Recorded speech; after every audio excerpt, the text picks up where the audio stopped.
Good morning.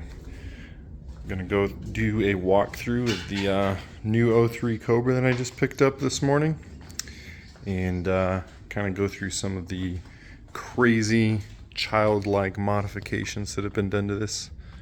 And yeah, just picked it up to put the drivetrain from the GT into this car, and I wanted a clean, straight roller. Well, this one came to me not necessarily as a roller, but as a car that has drivetrain issues, and we'll show you that in a minute. But we'll start with the paint and the front end on this thing. The bumper has definitely seen better days, and I'm going to look to replace that along with the hood. Hood's in good shape. It's a Cervini's cowl hood. Not a huge fan of cowl hoods, so I want to do an OEM hood on it when I get the chance. It's originally red fire, as you can see, but yeah, they went through and primed a bunch of stuff on this thing. Doesn't look like they did any sanding of the actual paint job to get it ready for paint, but there it is. But the body itself is in really nice shape. It's straight, has a different colored door on it. My assumption is that it was replaced at one point in time. It's got these 17-inch SVE Terminator replica wheels. Oh yeah.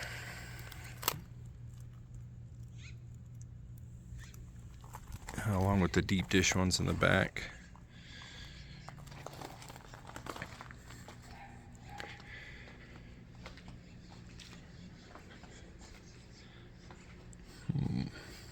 Alright, let's check out the inside.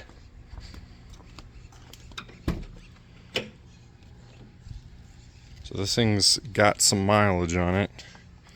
I think the odometer says 150,000. And they weren't kind miles, I can tell you that.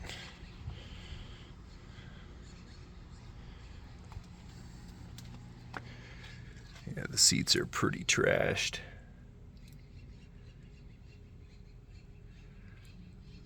They did some painting on the interior trim pieces.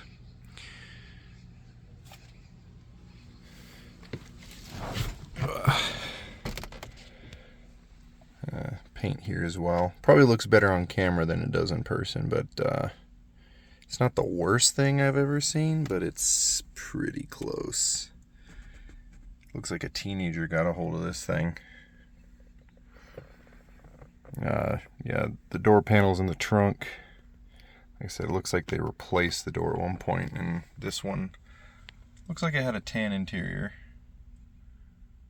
No speaker. And cell phone holder. Stuck to the dash. That's all good. The dash is going to get replaced anyway. Let's fire this thing up real quick, so you can hear the shenanigans that is the engine noise.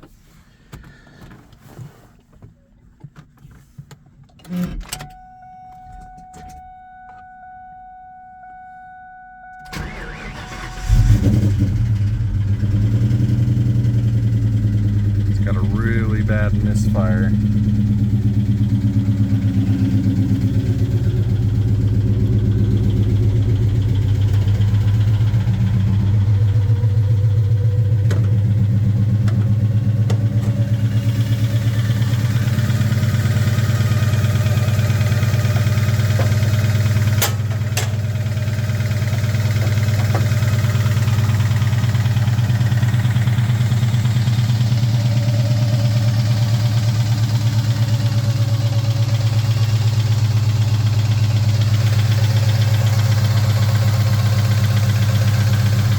My best guess is that it's got something in the bottom end with the frequency that it's going at. I'm going to shut it off.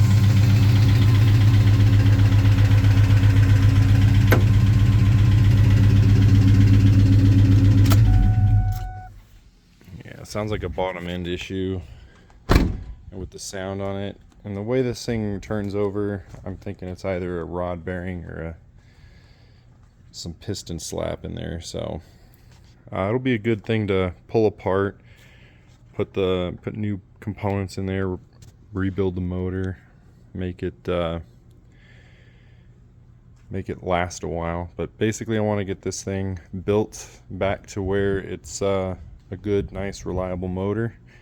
Might go through the trans as well, and then make sure it's a good drivetrain, and then this thing's going to get yanked, and then the drivetrain from the GT is going to go in here after a complete strip and paint job. Looking to strip it down and paint it competition orange. But we'll go through some of the stuff in here. So here's part of the battery relocation kit. I don't know if it was an actual kit, but that's the actual chassis ground for the battery. And then it gets worse as you look. This is the positive cable. This is janky at best. That is absolutely terrible. And then you got things like washers stacked up in front of the bolt for the auxiliary idler. Layers and layers of caked paint. And then this wonderful paint job that they painted over the wiring harness, which is great. That's an easy fix though. You can put a nice mesh loom around that and make it look pretty again. And they got a few different hardware store special bolts in here, which honestly these don't look that bad compared to some of the other things they could have put in there. Then you get into some of this stuff, wiring. Well, this is vacuum lines, but some of the wiring down there, like you've got this little deal that's supposed to be bolted to the back of the head. And this guy is plugged in on this side. The one on the other side is not plugged in. I believe that's for reducing noise in the ignition system. But you got one on the driver's and one on the passenger side. Alternator, when I cranked it up, the battery light is on.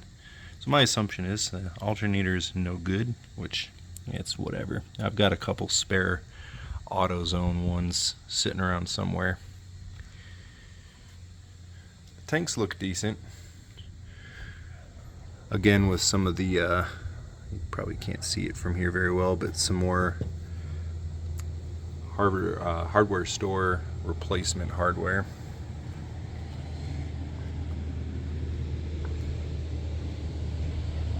Good old-fashioned Spectre air filter.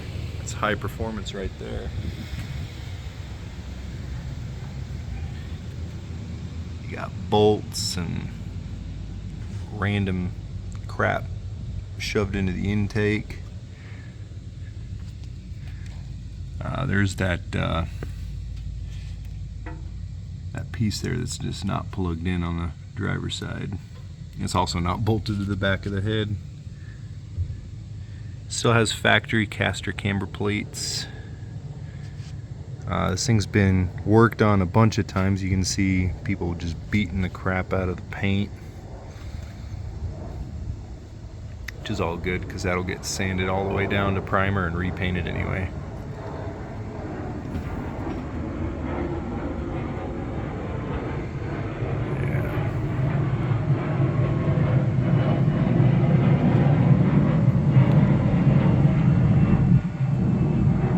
I'm told it's a ported blower. It has a stock caged lower. I don't know what size this upper is. Looks to be about like a 276 or something. So it should make mid 400 horsepower if it were actually running right, not misfiring or knocking.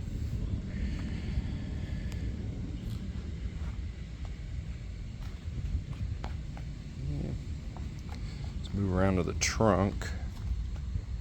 Nothing special to see there.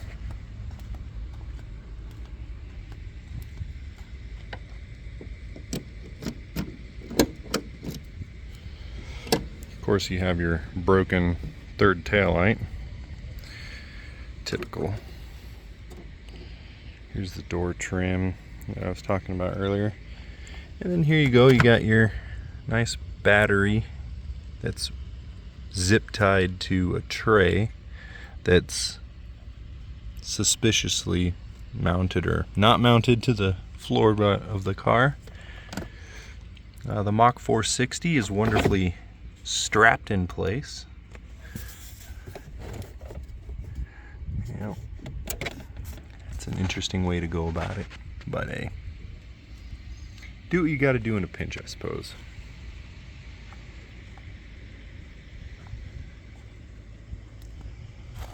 And here's those deep dish replicas. Not a huge fan of those, so if somebody wants them, I'll probably throw them up on like Facebook Marketplace or something. Yeah, the goal is to make this a really, really nice, clean, restored Terminator in competition orange. Basically to replace the GT shell that this car is going to be receiving the guts of. So, yep, there she is.